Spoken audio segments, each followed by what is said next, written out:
So we're going to start off with our spring smoked salmon dish. We are house smoking the salmon, sustainably farmed British Columbia salmon that we've done before in-house. We brine it, and then we smoke it on our smoker back there. And then I basically make a mousse out of that. So it's whipped up with a little bit of cream cheese, goat cheese, a little bit of salt, pepper, and Espelette chili. So a little bit of chili powder. It's not much heat, it's just a little bit more flavor. It's garnished with some of the actual smoked salmon itself. So it has the mousse, it has the salmon on top, the radish, a little bit of herb and green mixture, and it's served on these little discs of the flatbread. So it's easy to pick up. I would definitely mush everything through the sauce, get a perfect bite together with all the components. And then it has the caper and tarragon aioli as well. And a little bit of basil oil for some color. A couple of seasonal salads. First one is a spinach salad with rhubarb and strawberry vinaigrette. We do a little bit of rosé wine, champagne vinegar, actual rhubarb, honey, strawberry, Dijon, garlic, and then we blend that up with some grapeseed oil and olive oil, and that makes the vinaigrette. So there is no egg in it, there's no dairy in it, but there is honey, so it's not vegan. Garnish with pickled rhubarb and shallots, sliced radishes, and fresh strawberry, and also some goat cheese on there. We have our spring radicchio salad, inspired by Abby. I will give her some credit on that one. Blood orange, candied bacon, and pancetta, and then manchego cheese, fresh blood orange vinaigrette with a little bit of chili. Same way, zest, juice, Dijon, garlic, a little bit of honey, so it's not vegan, and grapeseed oil and olive oil. And so, without the cheese, it can be dairy-free. There's no carbs or no gluten in there. Pretty straightforward. So we have a fried burrata that's wrapped in puff pastry and served extra crispy on a plate with a sweet pea, mint, and cream sauce, candied bacon, and candied hazelnuts. And the garnish itself is the pea tendrils.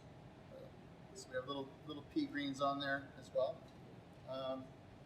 This one is obviously without the bacon, can be vegetarian, but no other omissions or changes can be made on that one. Then we have a traditional split pea soup made with a ham hock stock. So I bring in the ham hocks, make a stock out of that. Once the hock itself is fully cooked, we take it out and pick all the meat off of it. That's what's part of the garnish. The stock itself, then we turn into the split pea soup. I like to add fresh peas into my split pea as well, because just my personal preference, it's a little bit too chalky if you don't add some nice sweet fresh pea to it. A little bit of white truffle creme on there as a garnish, and there is dairy in the soup without the creme, so it has dairy, there's no gluten, and it's not vegetarian, obviously. Meatball sandwich. Pretty straightforward. It's a Calabrian chili sauce, marinara. It's all the same as before. It gets served with the baguette and mozzarella on there. As far as anything else, that's pretty much it. There's cheese, there's gluten, it's all right there on the plate. All right. This one we've done a couple years ago. It's called a duck carbonara. It's kind of a twist on the traditional carbonara, the pancetta and egg yolk, Parmesan pasta.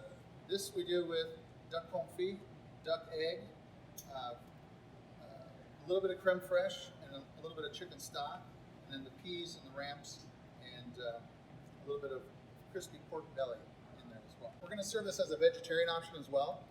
We'll use white wine instead of chicken stock as a base to it, and we'll still use the creme fraiche, still use the egg yolk, extra peas, ramps, and a little bit of asparagus into the vegetarian version of this.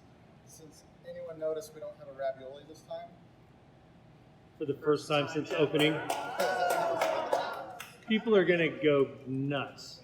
We're going to get hate mail. It'll be back. It's just I've been telling Chris in like the last 2 or 3 menus, man, I just want to do something else.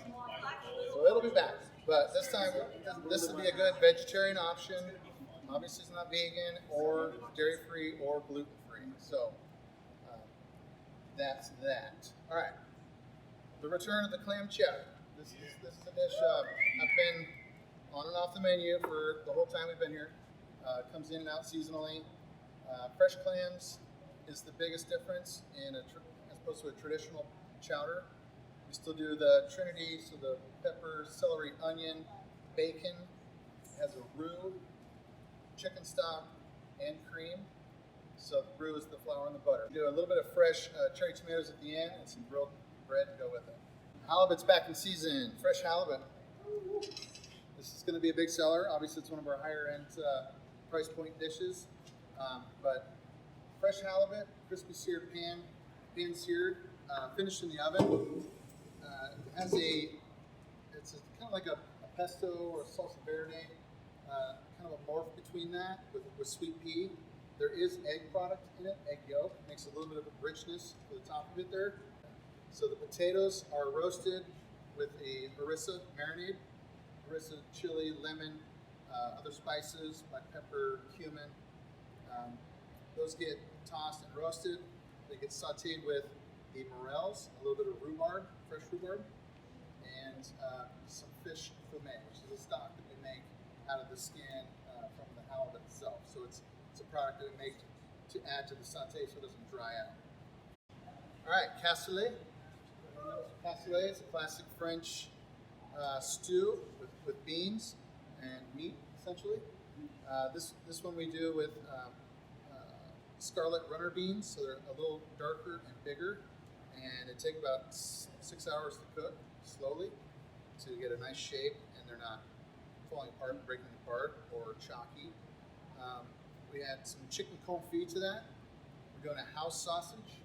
We add the sausage and the chicken confit to the stew itself, and then we garnish it with kind of the coup de grace, if you will, the star of the show. We smoke pork rib tips that are brined, and then smoked for about 4 hours, 3-4 hours, and then topped with this.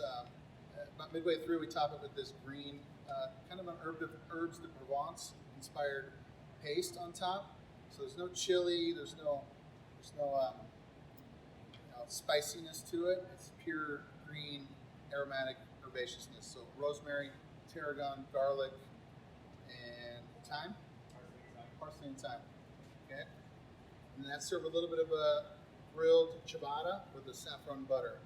I'll do butter, but this is a dish that we came up with for steak and eggs that I thought would be a great addition to the entree. Yeah. So Terrace Major, if you guys don't know, it's an amazing cut of meat. It's not very widely known. It's also known as like a poor man's tenderloin because it's an amazingly tender cut of meat.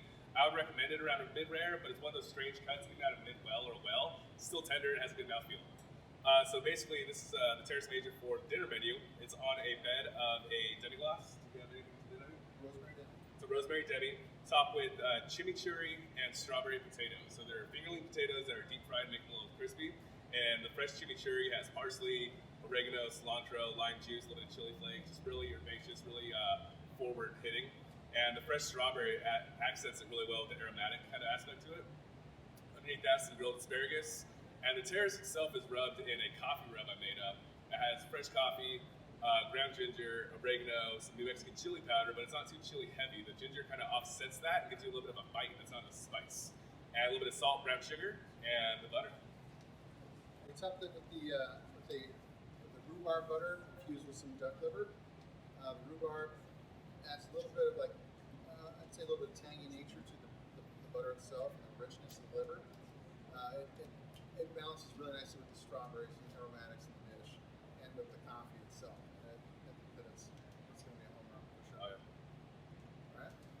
All right. Just my personal preference, it's a little bit too chalky if you don't add some nice sweet fresh pea to it. Peas. No joke. Glad nobody caught that. A little bit of white truffle creme on there.